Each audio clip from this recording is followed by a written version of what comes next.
Hi again then guys, and welcome to another episode of SuperSports on Gran Turismo 6 in particular. And of course we haven't done a specific car review from Gran Turismo 6 in a couple of weeks, and as I always promised, I don't plan to stop doing Gran Turismo 6 content until we've completely finished all of the content which I had planned. And there's still plenty of content to cover for Gran Turismo 6 players, and we will continue to do that even when the servers shut down.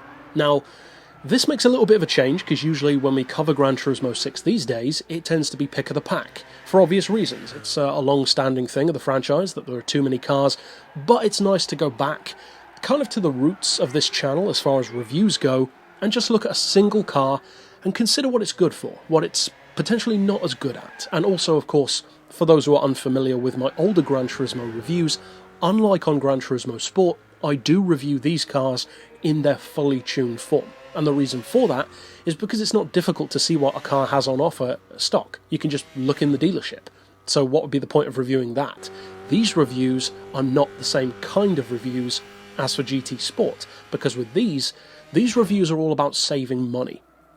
Because I show people in all of these reviews what the car is fully capable of, and also, by inference, all of that range from stock all the way up to that point that you can use it for. So with that in mind, what about this car? Because we have discussed a couple of its siblings, if you want to look at it that way. The obvious choice of the SL55, the even better choice of the SL65, which is one of the most undervalued monsters in the game in terms of straight line performance. But what about this one?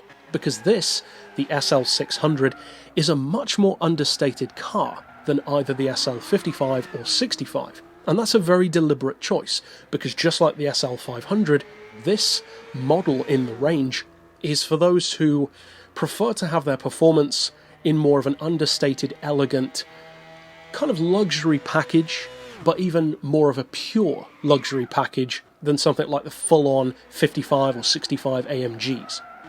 Because those, of course, are just the absolute balls-to-the-wall crazy versions for people who are absolute nutters. And you've got to love them for that. They're insane cars, especially the 65. This one, though, is a lot better than a lot of people give it credit for, because lots of people don't even give this car a second thought. You could very easily lump it in as being kind of like just a slightly better SL500. And at the end of the day, who wants that? You might as well just buy the top tier. What's the point in going any lower? Well, that's the great thing about this car, because this one, despite having, for instance, a smaller engine than the SL65, less power, less torque, it's actually not that much slower. This is an incredibly quick car, a deceptively quick one as well, and in all of the time that I used to race this online on Gran Turismo 6 around Special Stage Route X, I almost never saw anyone else using it. Everyone who used SLs tended to go for the obvious choice, the SL65, but this one is not far off at all, which, given the disadvantage which it has in terms of spec, is actually impressive. Now, it's not just spec, because the price is also better.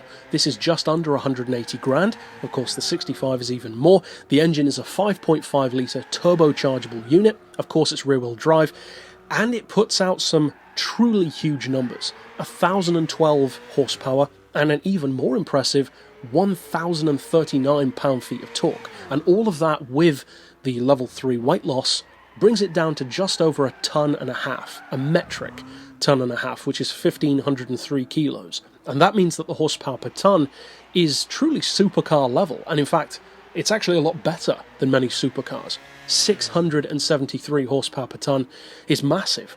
Plus, the PP level is literally on par with an LM race car, 628. Now, all of that alone, from a car that costs less than 180 grand, and is kind of a sleeper, because many people don't realise how good it is, that seems like a pretty good deal. So what does it actually do in practice? Because, of course, many people have no idea how quick this car is. Well, that's the thing.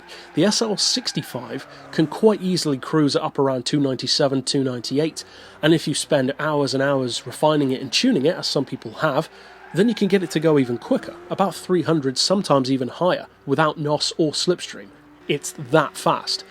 This one is not quite that quick, but it's no slouch. This one, if I recall, can do something like 293 without NOS or slipstream. on my personal version. I did a tune setup for it as well, so you can probably still look, well, you can still look that one up if you want to, as long as you don't mind potato camera graphics, but it's a fast car. Now, just like the SL65, it's a little bit more sluggish, depending on the gearing for acceleration, but it's one of those cars which just relentlessly builds and builds when it comes to performance, especially top end. For top end acceleration, the torque and the massive power really do a great job, because it doesn't rev all that high anyway. So most of the torque is available most of the time. So it's a great car for overtaking, it's a great car for maintaining speed even through the curves, and of course around a circuit, that's an entirely different scenario.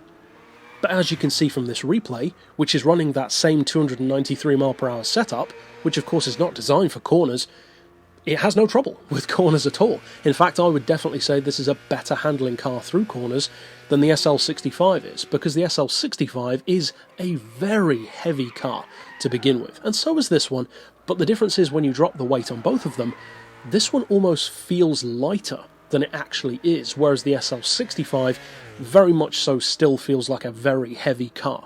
And of course, that's why you don't see many people using these as track cars. That's just not the intended purpose. It's an autobahn storming luxury convertible. Exactly what it says on the tin, that's exactly what it does. And it's great for that. For circuit racing though, not so much. That's where this one comes into play, because although I haven't tested them, which we might do at some point in Rivals, it would be an interesting match, putting this one up against the SL65 around a track, I would actually not be at all surprised if the SL600 was quicker, around even a circuit such as here at the Le Mans. That would not surprise me at all. So overall, if you haven't tried out this SL600, and while you still can get online with Gran Turismo 6, I'd recommend buying one of these, fully tuning it, maybe even use my tune setup for top speed if you need it, and have some fun if you can find some online lobbies to test it out in, and you might just be surprised by how good this thing is. Or potentially even on circuit tunes as well, or circuit tracks. But overall, definitely an unsung hero of the franchise, one which is certainly worth checking out, and a great sleeper car as well. A 1,000 horsepower sleeper, literally. So overall, that's it for this particular pick. Certainly a highlight of the game, I would say, that many people overlook. They just don't even try it in the first place, but one which is worth your time. So I'll see you next time, and of course, as always, thanks for watching.